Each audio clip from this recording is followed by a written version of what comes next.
నమస్కారం. శుభదినం కార్యక్రమానికి స్వాగతం. మేషరాశి నుంచి మీనరాశి వరకు ద్వాదశ రాశుల వారికి ఈ రోజే విధంగా ఉంది. నేటి వైశిష్ట్యం ఏంటి, నేటి పంచాంగం ఏంటి ఇత్యాది అంశాలు తెలియచేయడానికి మనతో పాటు స్టూడియోలో సిద్ధంగా ఉన్నారు విశ్వవిద్యాలయ అగ్రశ్రేణి తొలి మహిళా జ్యోతిష్య వాస్తు పట్టభద్ర, పంచాంగకర్త, జ్యోతిష్య మహోపాధ్యాయ, జ్యోతిష్య శాస్త్రంలో PhD గోల్డ్ మెడలిస్ట్ అయినటువంటి డాక్టర్ ఈడుపుగంటి పద్మజారాణి గారు. వారితో మాట్లాడదాం. ద్వాదశ రాశుల వారికి ఈ రోజు ఏ విధంగా ఉందో అడిగి తెలుసుకుందాం. అమ్మా నమస్తే. నమస్కారం. నేటి పంచాంగం.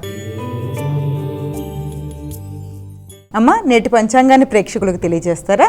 5/2/2025 శ్రీ క్రోధినామ సంవత్సరం, ఉత్తరాయణం, మాఘమాసం, శుక్లపక్షం. సూర్యోదయం ఉదయం 6:28, సూర్యాస్తమయం సాయంత్రం 5:54, తిథి అష్టమి రాత్రి తెల్లవారుజామున 12:35 వరకు, నక్షత్రములు భరణి రాత్రి 8:33, యోగం శుక్ల 9:19, కరణము విష్టి మధ్యాహ్నం 1:31, భవ రాత్రి తెల్లవారుజామున 12:36, రాహుకాలం మధ్యాహ్నం 12:11 నుంచి 1:37 వరకు, గుళికకాలం ఉదయం 10:46 నుంచి 12:11 వరకు, యమగండం ఉదయం 7:54 నుంచి 9:20 వరకు, అభిజిత్ ముహూర్తం లేదు. దుర్ముహూర్తములు ఉదయం 11:48 నుంచి 12:34 వరకు, అమృతకాలం సాయంత్రం 4 గంటల నుంచి 5:31 వరకు, వర్జ్యం ఉదయం 6:55 నుంచి 8:26 వరకు. ఇది నేటి పంచాంగం. నేటి రాశి ఫలాలు. మేషరాశి.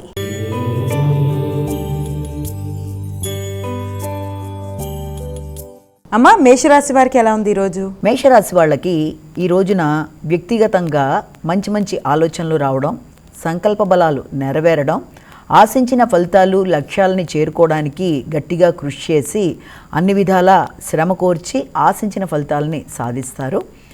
మనసులో కోరిన కోరికలు నెరవేరే విధంగా ఈ రోజున మీకు చాలా విషయాలు అనుకూలంగా ఉంటాయి. వృషభ రాశి.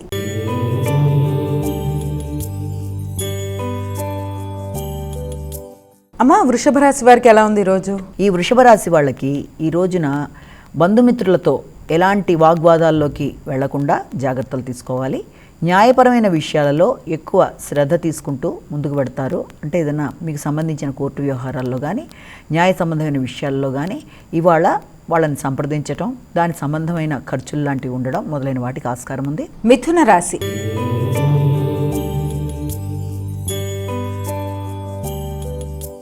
అమ్మా మిథున రాశి వారికి ఎలా ఉంది ఈరోజు? మిథున రాశి వాళ్ళకి ఈ రోజున మంచి ఆలోచనలు వస్తాయి.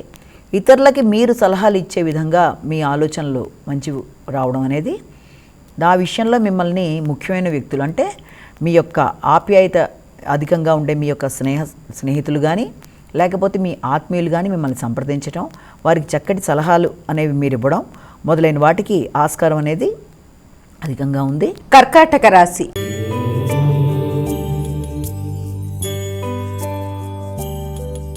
అమ్మ కర్కాటక రాశి వారికి ఎలా ఉంది ఈరోజు? కర్కాటక రాశి వాళ్ళకి ఈ రోజున వృత్తికి సంబంధించిన విషయాలలో వీలైనంత వరకు కొత్త నిర్ణయాలు తీసుకోవడానికి మీరు ప్రయత్నాలు చేసినా వృత్తి సంబంధమైన ఒత్తిడి అనేది చాలా అధికంగా ఉంటుంది.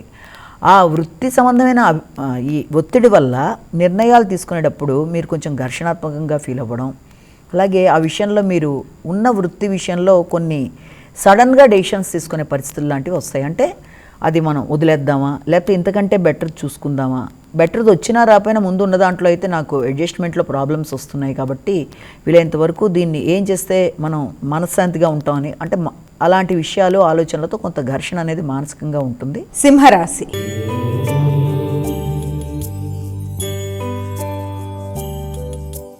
అమ్మ సింహరాశి వారికి ఎలా ఉంది ఈరోజు? ఈ సింహరాశి వాళ్ళకి ఈ రోజున ముఖ్యమైన విషయాలలో అంటే భాగస్వామి వ్యవహారాలు కావచ్చు, లేకపోతే జీవిత భాగస్వామితో కలిపి దూర ప్రదేశాలలో ఒక ముఖ్యమైన పెట్టుబడి కొరకు ఆలోచనలు, అలాగే విద్యార్థులకి విద్యాపరమైన విషయాలలో, అలాగే సంతానానికి దూర ప్రదేశాల్లో విద్య కొరకు మొదలైన విషయాలు, ముఖ్యంగా విద్యకి సంబంధించిన విషయాల మీద ఈ రోజున ఎక్కువ కాన్సన్ట్రేషను. కన్యా రాశి.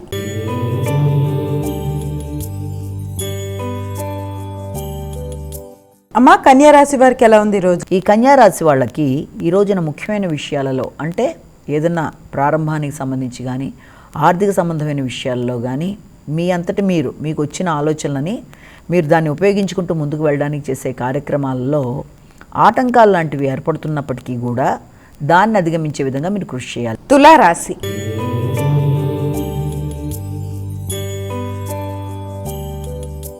అమ్మ తులారాశి వారికి ఎలా ఉంది ఈరోజు? ఈ తులారాశి వాళ్ళకి ఈ రోజున మీ యొక్క నిర్ణయాలు చాలా దృఢ సంకల్పంతో, ఖచ్చితమైన నిర్ణయాలతో మీరు ముందుకెళ్ళడానికి ప్రయత్నాలు చేస్తూ ఉంటారు. అలాగే ఆ విషయంలో మీకు భాగస్వామితో కలిపి తీసుకునే నిర్ణయాలలో వారి ఆలోచన కంటే మీ ఆలోచన మంచిగా అనిపించినట్టుగా అనిపించి దాని ప్రకారం ముందుకు వెళ్ళడానికి, అంటే ఇద్దరూ కలిపి చర్చలు చేసినప్పటికీ మీ ఆలోచన పరంగా ముందుకు వెళ్ళడానికి అవకాశాలు అనేవి కొంత ఎక్కువగా కనబడుతున్నాయి. వృశ్చిక రాశి.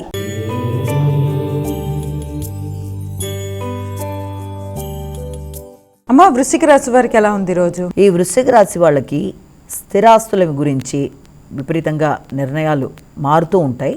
అలాగే దాంతోపాటుగా వృత్తికి సంబంధించిన విషయాల్లో చాలా ఘర్షణ అనేది అధికంగా ఉంటుంది. కొత్త వ్యక్తుల రాక, వారితో వృత్తికి సంబంధించిన విషయాల్లో మీ నిర్ణయం వాళ్ళ నిర్ణయం సక్రమంగా సమానంగా లేకపోవడం వల్ల కొంత డిస్టర్బెన్స్ ఆఫ్ మైండ్ మొదలైనవి అయ్యే అవకాశం ఉంది. కాబట్టి ఈ సమయం అంతా కూడా కొంత ఉద్వేగాలకు అవకాశం ఉన్న రీత్యా ఇతరులతో ఘర్షణ రాకుండా జాగ్రత్త పడుతూ మీకుగా వ్యక్తిగతంగా సరైన నిర్ణయాలతో ప్లానింగ్తో ముందుకు పెడుతూ అనవసరమైన ఖర్చుల్ని అధిగమించే విధంగా ముందుకు పెడుతూ ఇతరులతో మాట పట్టింపుల్లోకి లోనవ్వకుండా, వాగ్వాదాలకి లోను కాకుండా మీరు జాగ్రత్తగా స్టెప్స్ తీసుకుంటూ ముందుకు వెళ్ళడం వల్ల మీకు మానసిక ఆరోగ్యం, సంతృప్తి అనేవి ఏర్పడతాయి. ధనస్సు రాశి.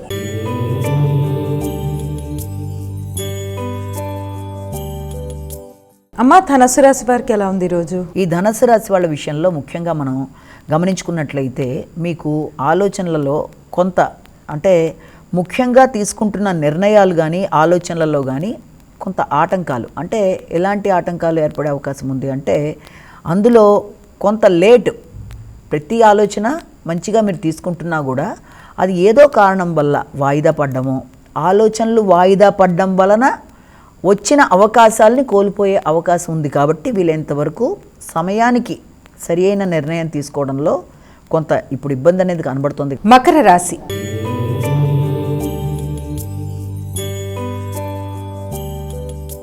అమ్మ మకర రాశి వారికి ఎలా ఉంది ఈరోజు? మకర రాశి వాళ్ళ విషయం తీసుకున్నట్లయితే వీళ్ళకి ఏదైనా పెట్టుబడుల కోసం ఎక్కువ ఆలోచిస్తారు. ముఖ్యంగా తల్లి ఆరోగ్యం కోసం ఆలోచనలు అధికంగా ఉంటాయి. తల్లిదండ్రులు ఇద్దరికి సౌకర్యాలు కల్పించడం కోసం మీరు గృహంలో ఎక్కువ డిస్కస్ చేసుకోవడం జరుగుతుంది. కుంభరాశి.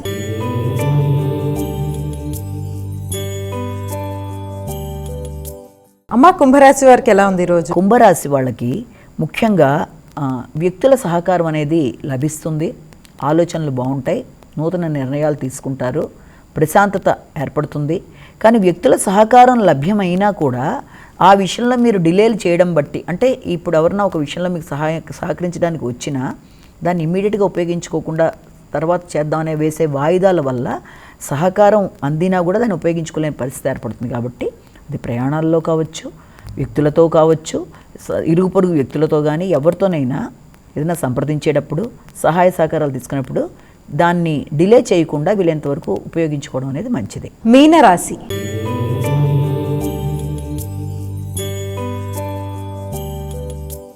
అమ్మా చివరిదైన మీనరాశి వారికి ఏ విధంగా ఉంది ఈరోజు? మీనరాశి వాళ్ళకి మాటల వల్ల కుటుంబ సభ్యులతో కొంచెం ఘర్షణాత్మకమైన వాతావరణం ఏర్పడే అవకాశం ఉంది.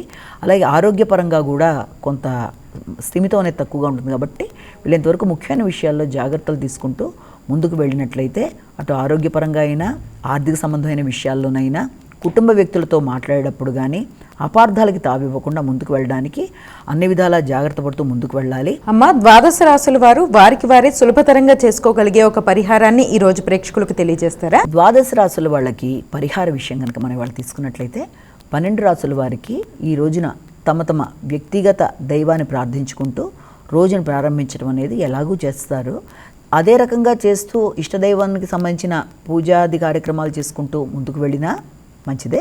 ఒకవేళ అలా కాకుండా ఇంకా అవకాశం, ఆసక్తి రెండుగా ఉన్నట్లయితే ఈ రోజున తప్పకుండా కూడా అందరూ తమ తమ ఇష్టదైవంతో పాటుగా ఈ రోజున భీష్ముడికి సంబంధించిన విషయాలు, ఆయనకి సంబంధించిన విషయాలు వినడం కానీ, ఆయనకి సంబంధించిన తర్పణాది కార్యక్రమాలకు సంబంధించిన విషయాలు వినడం మొదలైనవన్నీ కూడా, లేకపోతే ఆయనకి సంబంధించిన కథ మొదలైనవన్నీ వినడం కూడా చాలా చక్కటి మానసికంగా కానీ అభివృద్ధిపరంగా కానీ అనుకూలంగా ఉంటుంది. నేటి వైశిష్ట్యం.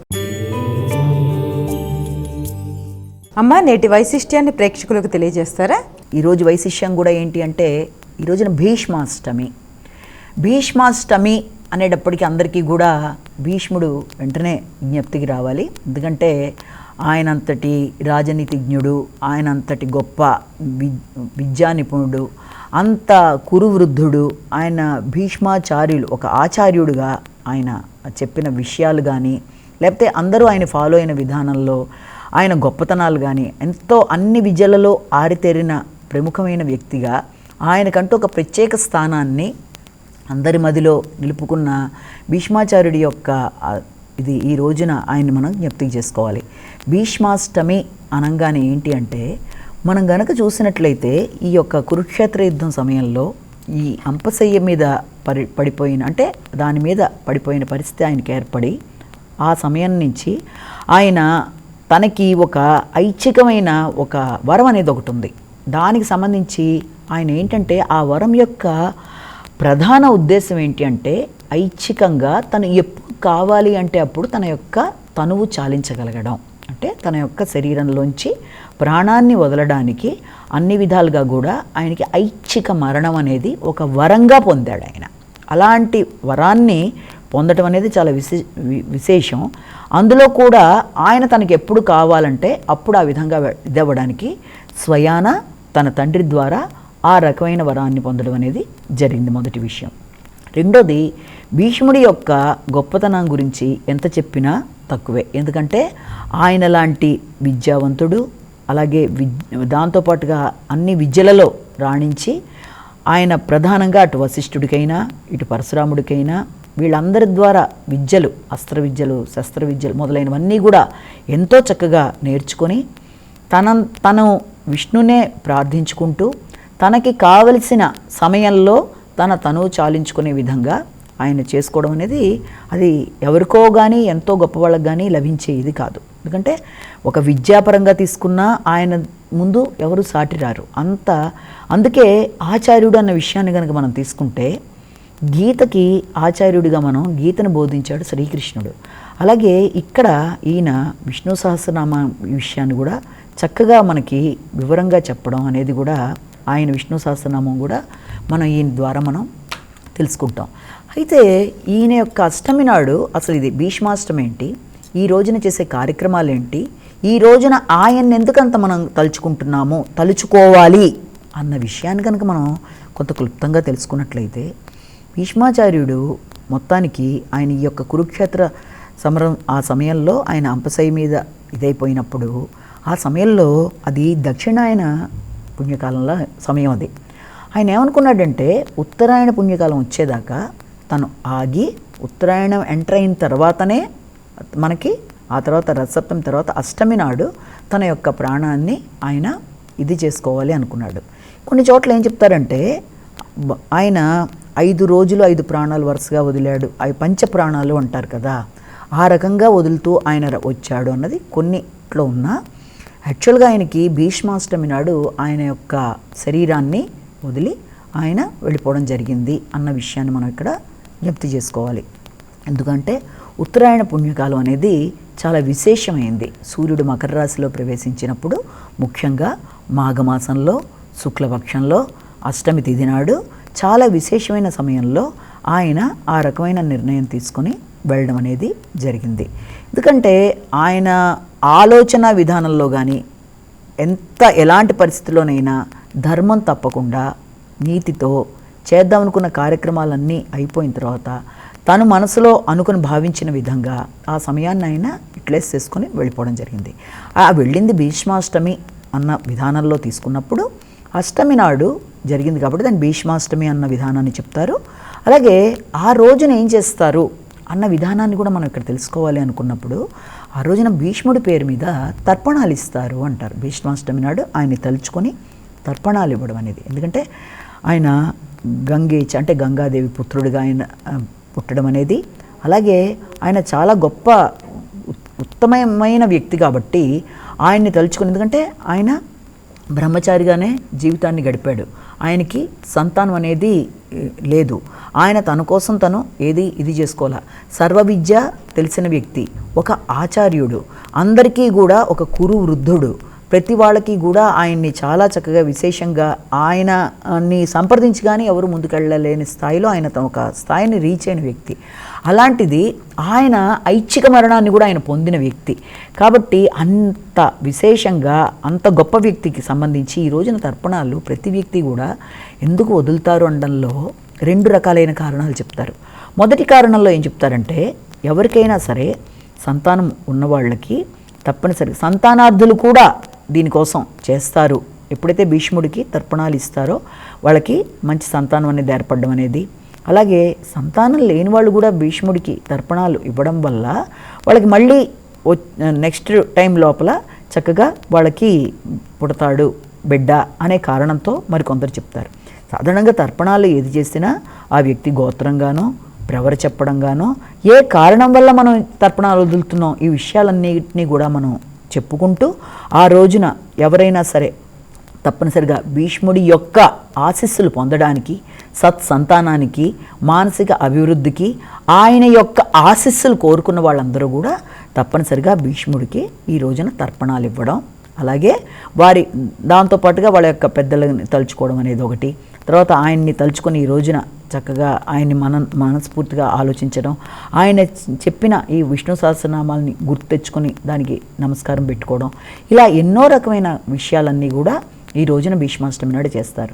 ఎందుకంటే ఎవరికీ లేని అతి గొప్ప వరాన్ని పొందిన వ్యక్తిగా, ఎంతో గొప్ప ఉన్నత స్థాయికి వెళ్ళిన వ్యక్తిగా, తనకంటూ ఒక ప్రత్యేక స్థానం అప్పుడే కాదు ఒక మానవ రూపంలో భూమి మీదకు వచ్చిన ఒకానొక ఈయన వసువుగా ఆయన ఇక్కడ ఉన్నంతకాలం చాలా చక్కగా తన యొక్క నియమ నిబంధనల్ని వదలకుండా, ధర్మాన్ని వదలకుండా చక్కటి అందరికీ ఇచ్చిన సలహాలతో ముందుకు వెడుతున్న వ్యక్తిగా భీష్ముడు చేసిన కార్యక్రమాల వల్ల ఆయన ఒక మానవ రూపం ఎత్తి మనుషుల మధ్య తిరిగినందుకు ఈ రోజున ఆయన అందరూ స్మరించుకోవడం, ఆయనకి తర్పణాలు ఇవ్వడం, ఆయన్ని గుర్తు తెచ్చుకోవడం, ఆయన్ని పూజించటం, ఆయన ఆశీస్సుల కొరకు ఎదురు చూడడం, తమ సంతానం అన్ని విధాలుగా కూడా ఆయనకున్నన్ని మంచి లక్షణాలు తమ సంతానానికి రావాలని ఎదురు చూడడం మొదలైనవన్నీ వాళ్ళు చేస్తారు. కాబట్టి దానికి ఆ విధంగా తర్పణాలు ఇవ్వడం అనేది భీష్మాష్టమి నాడు చేసే ఒకానొక ముఖ్యమైన విషయంగా మనం భావిస్తూ ఆయన్ని తలుచుకొని నమస్కారం. ఇది ఈనాటి మన శుభదినం కార్యక్రమం. మరో కార్యక్రమంతో మళ్ళీ కలుసుకుందాం. అంతవరకు సెలవు. నమస్కారం.